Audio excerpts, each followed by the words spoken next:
बात करते हैं रिकर्सन की। रिकर्सन क्या होता है?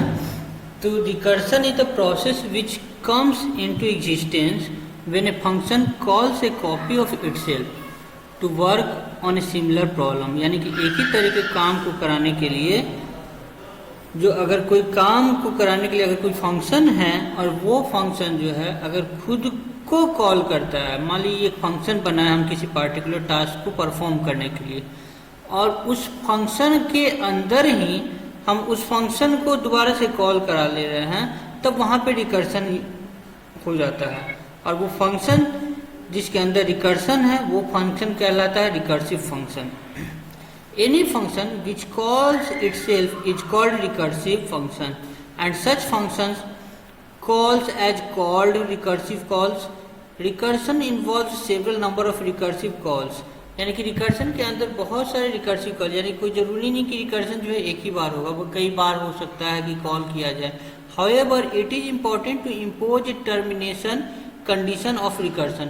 तो इसके अंदर एक टर्मिनेशन पॉइंट दिया जाता है कि आखिर एक पोजीशन आएगा, एक समय आएगा, क्योंकि एक फंक्शन के अंदर ही फंक्शन को कॉल आ रहा है तो ये बार बार खुद को कॉल करते रहेगा। तो एक ऐसा एक्सट्रीम कंडीशन आएगा या एक ऐसा एक्सट्रीम कंडीशन हमको जनरेट करना होगा ताकि उस कंडीशन पे जैसे ही फुलफिल हो तो उस रिकर्सन से वो बाहर निकल सके, है ना। नहीं तो इनफाइनाइटली ये रिकर्सिव फंक्शन जो है चलता चला जाएगा। तो recursion code is shorten than iterative code, however it is difficult to understand.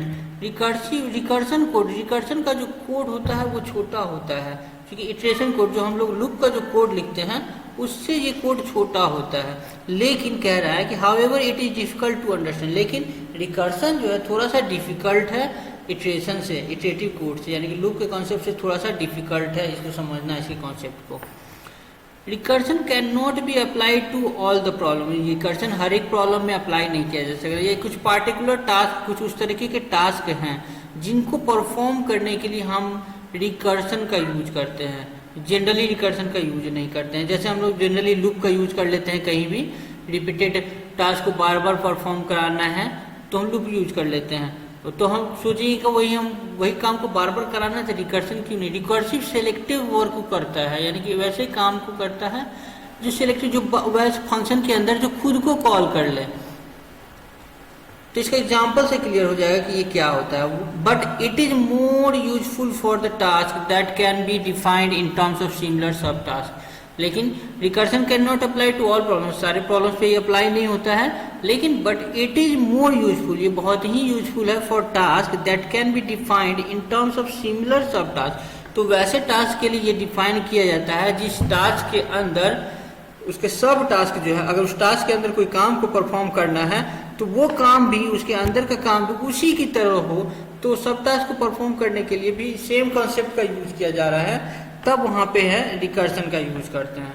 For example, recursion में भी apply to sorting, searching and traversal problem. Sort करना हो डेटा को, सर्च करना हो किसी डेटा स्ट्रक्चर के अंदर डेटा को, या ट्रेवल करना हो, तब जाके यहाँ पे रिकर्सन में भी अप्लाई होता है इस तरह के प्रॉब्लम में। Generally iteration solutions are more efficient than recursion, क्योंकि इटरेशन सॉल्यूशन जो है, इटरेशन प्रॉब्लम जो है वो ज़्यादा आसान होते हैं, इजी होते हैं देन रिकर्सिव।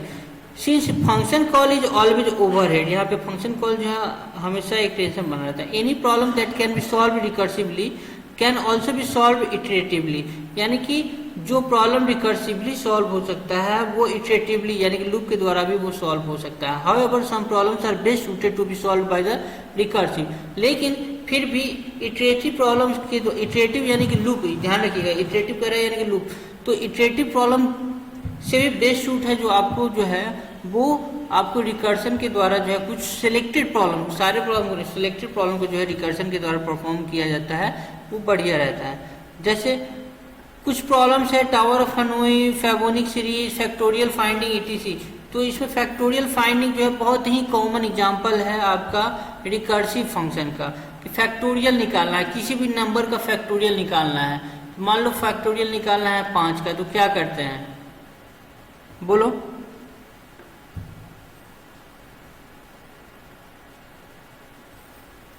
फैक्टोरियल निकालने के लिए क्या करते हैं?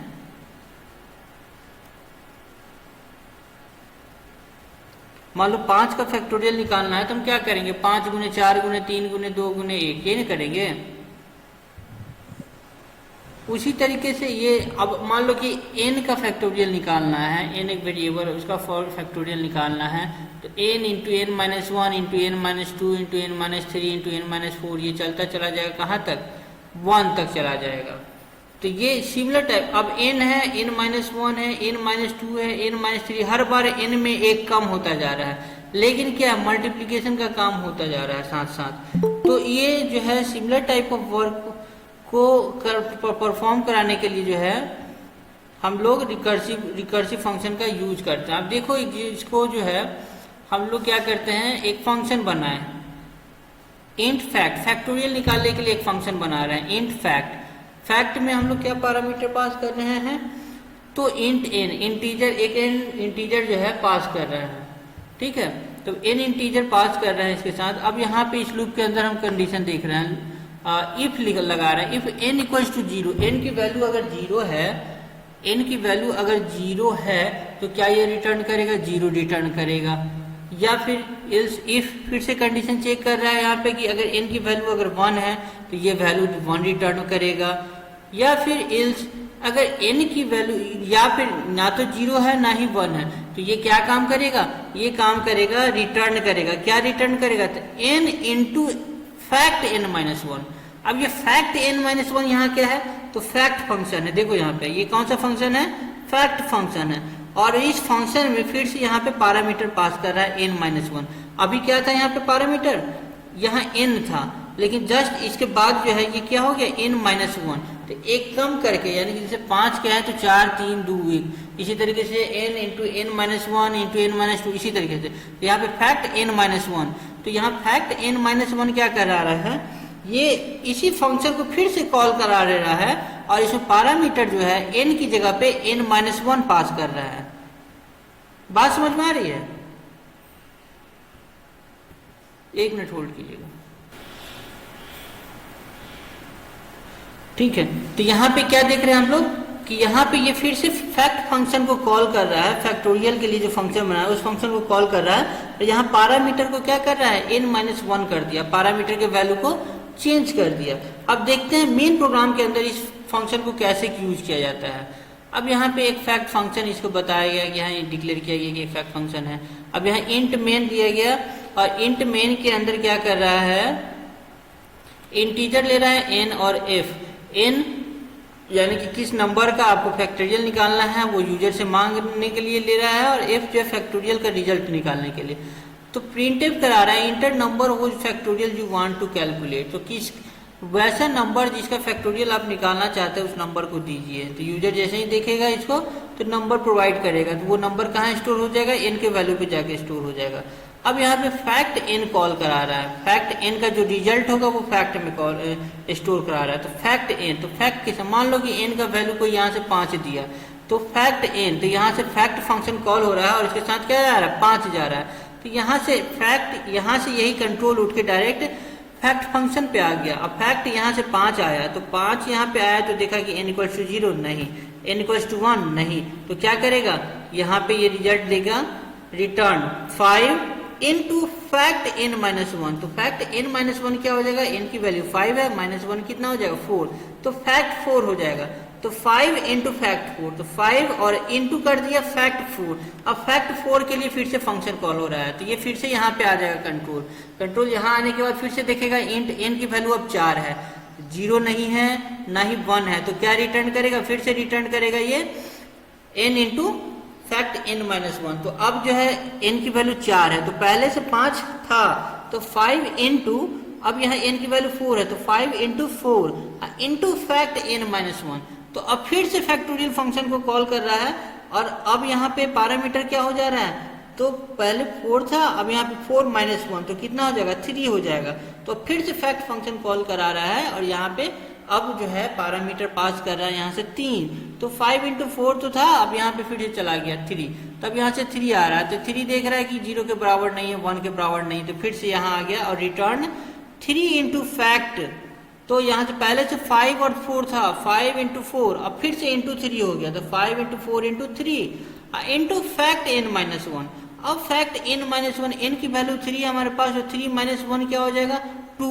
फिर से ये फैक्ट 2 जो है फैक्टोरियल फंक्शन के साथ 2 को भेज रहा है, तो कॉल कर रहा है फैक्टोरियल फंक्शन को और पैरामीटर में 2 भेज रहा है, तो यहाँ से फैक्ट 2 आया कंट्रोल। यहाँ पे n की वैल्यू चेक किया 0 है नहीं, 1 है नहीं, फिर से यहाँ पे आया तो 5 इंटू 4 इंटू 3 अवेलेबल है पहले से, इंटू 2 कर दिया और इंटू कर रहा है फैक्ट n माइनस वन यानी कि 2 माइनस वन, तो फैक्ट 2 माइनस वन क्या हो गया 1।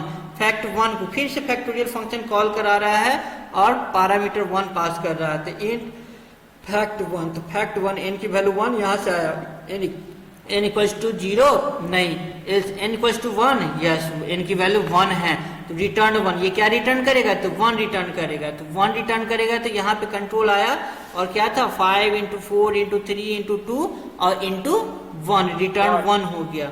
अब 1 हो गया, अब n की वैल्यू 1 और फिर से अगर चलाना है तो fact n minus one fact 0 यानी कि 0 हो जाएगा, तो 0 कॉल होगा और फाइनली यहाँ पे 0 अगर आएगा तो 0 इंटू समथिंग, तो 0 के ना जाके यहाँ पे रिटर्न 1 ये कर दिया, तो रिटर्न 1 कर दिया तो हमारा वैल्यू क्या है 5 इंटू 4 इंटू 3 इंटू 2 इंटू 1, तो मल्टीप्लाई हो जाएगा, तो 5 4 जा 20, 20 3 जा 60 और 62 जा 120, तो 120 हो गया।